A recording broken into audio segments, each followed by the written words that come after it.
everybody, welcome to West Coast, East Coast Siblings. I'm Sid, this is Chris. Today we are getting into, is the Joker too dangerous for cinema? Now, fair warning ladies and gentlemen, this will be spoiler full. I repeat, spoiler full. Well, you know what's interesting? With this movie, naturally as a DC fan, I thought it was going to be great. When I saw the original reviews coming out saying that it was awesome, I was excited. Then I started seeing media articles popping up saying, oh, you know, it's going to incite violence, or it's going to make fun of people with disabilities, or it's going to do blah, blah, blah. I was like, okay, they're just trying to hurt the movie so it doesn't break records, which it did anyway. But then I saw the movie, and while I was entertained, while I was on the edge of my seat, I do get how in a society like today, okay, where you've got movies like The Purge, this movie, while thought-provoking, it blurs the line between good and bad a little bit too much. And there are some people who are already Joker fans. So now when you give him a story that you can empathize with, you're going to have a lot of people walking out of the theater thinking that the Joker is a good guy. So I think we have to be careful because not all Joker fans are, like, psychotic. No, I'm not saying that. But what I'm saying is, you know, in our generation, there are people who literally, they would think that this guy was in the right. He was right in how he was mistreated, but the way that he got his attention, the way that he went about making amends or getting vengeance or whatever, it was completely wrong. You told me earlier that you had gone to the theater and there were children, like minors, in the theater watching this movie. What kind of parent?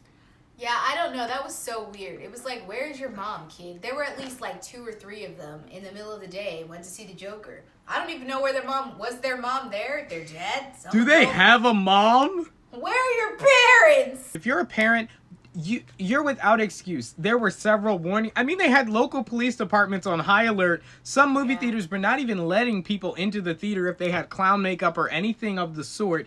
So how can you say as a parent, oh, I didn't know it was rated R, and all these warnings and things, all this controversy had come of it? I mean, I get it, but I mean, I'm trying to understand, like, some moms who, I mean, not to be sexist, but there aren't as many women who read comic books as men.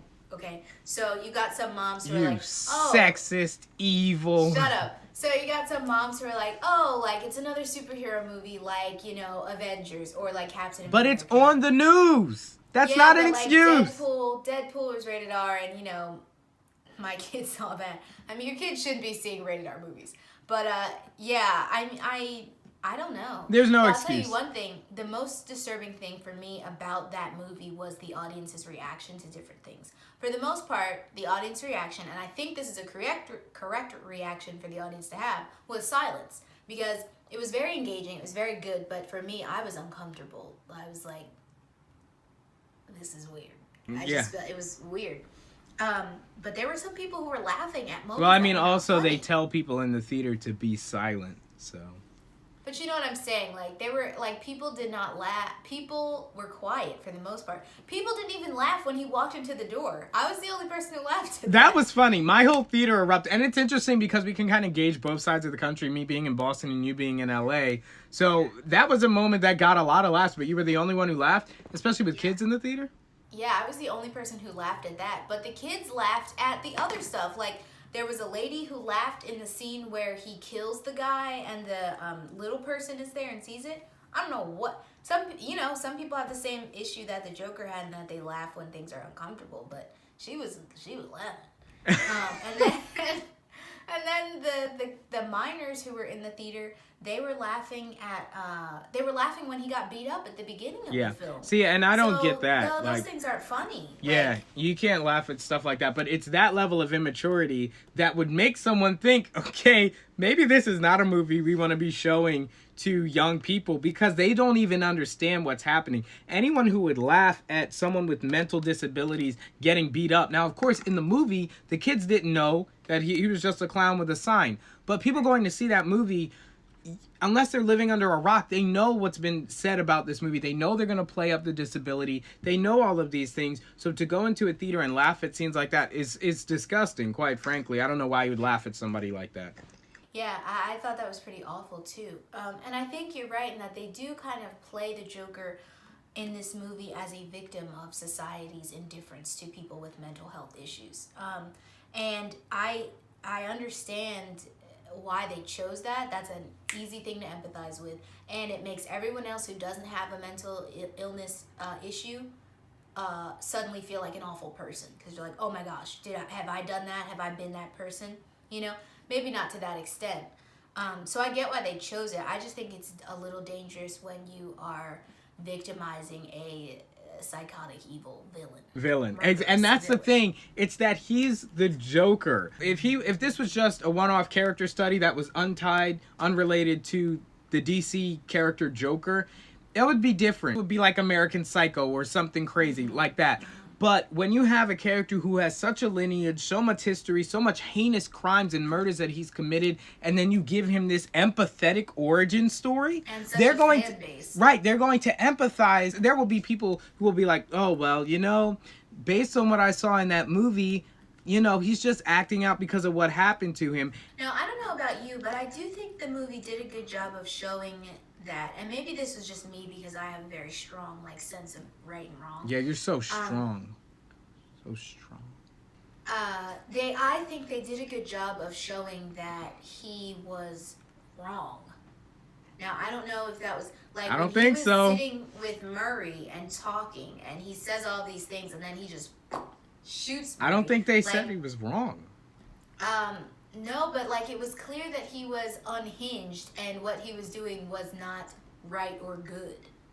Or at least that's how I felt watching the movie. I think this movie blurred the line. There was no good. So many people said that one thing that makes the Joker such a great character, right, is that he has Batman to balance him out. Somebody with that code. Somebody with that upbringing where he doesn't kill because of the horrible things that happened to him. What this movie lacked was a Batman. And so you were left in a world turned upside down where the guy you empathized with, where it used to be Bruce because his parents got killed and all this stuff, now it's a Joker because he has a mental illness and society crapped on him his entire life. And so now when he's sitting there, the whole thing. And so you have him there reasoning with Murray on the show about, oh, society did this to me. That doesn't sound crazy. The Joker is supposed to be crazy. He was supposed to snap and break. And yes, we as an audience would understand that it's because of what happened to him. But in the movie, pay attention to the scene, guys. If you've seen it, he's aware that he's doing this because society is evil and he's acting on some kind of moral righteous high ground. Yeah, that is true. In the movie, it didn't seem like he ever snapped. It just seemed like he bent a little further. It didn't seem like he ever did anything that he would have been incapable of doing at the beginning of the movie, at the end of the movie. Exactly. It seemed like he could have done that from day one, you know? And he never seemed crazy. He seemed like he just didn't care.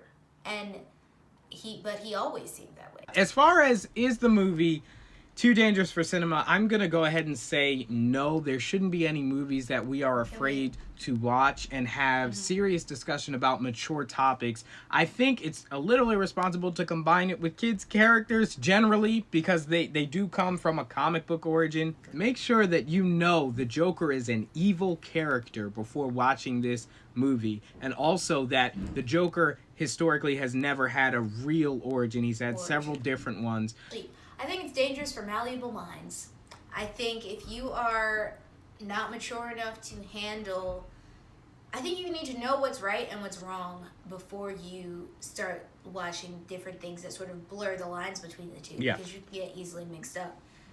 So I don't think if you're 10 you should go see it at all. I don't think if you're 15 you should go see it.